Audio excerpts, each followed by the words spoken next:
지난 9월에 공개된 민선 8기 신임 선출직 공직자들의 재산 내역 일부입니다.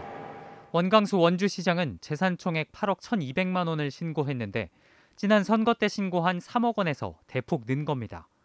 특히 16개 금융사에 1억 6천만 원 상당의 보험과 예금을 신고했는데 지난 선거 때 예금 목록에 2,500만 원짜리 보험 하나만 포함됐던 것과 차이가 있어 재산 축소 신고 의혹이 있습니다.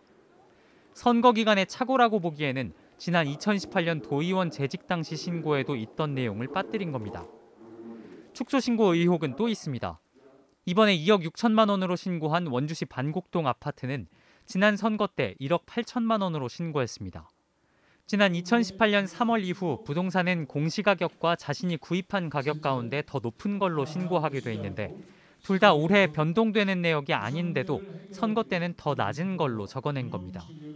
취재진은 이와 관련해 해명을 듣기 위해 비서실과 시장 보좌관 2명, 시장 본인의 휴대전화 등으로 수차례 연락했지만 원 시장 측은 선관위에 소명했다며 구체적으로 답변하기를 거부했습니다.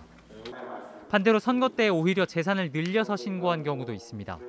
박정하 원주갑 국회의원은 선거 당시 서울 영등포구 아파트를 12억 9천만 원으로 신고했는데 이번에는 7억 5천만 원으로 줄여서 신고했습니다.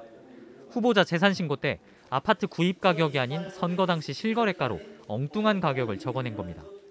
박 의원 측은 선거 때 업무를 담당한 직원이 선관위와 소통하는 과정에서 착오가 있었다며 이번 신고 때 제출한 공시지가가 맞다고 해명했습니다. 이번에 신규로 신고한 강원도 내 선출직 공직자는 모두 157명.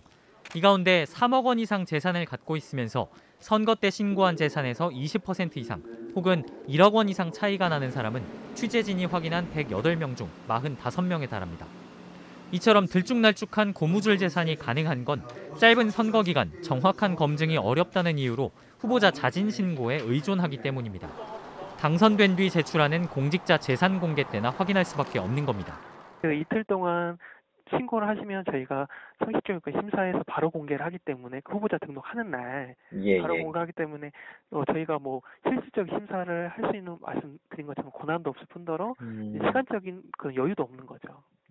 중앙선관위는 지난해 당선자에 한해 선거 때 등록한 재산과 임기 시작 이후 제출한 재산 목록을 비교해 고의로 누락한 경우 필요한 조치를 한다는 취지의 정치관계법 개정 의견을 국회 행정안전위원회에 제출했지만 현재까지도 상임위에 계류돼 있습니다. MBC 뉴스 이병선입니다.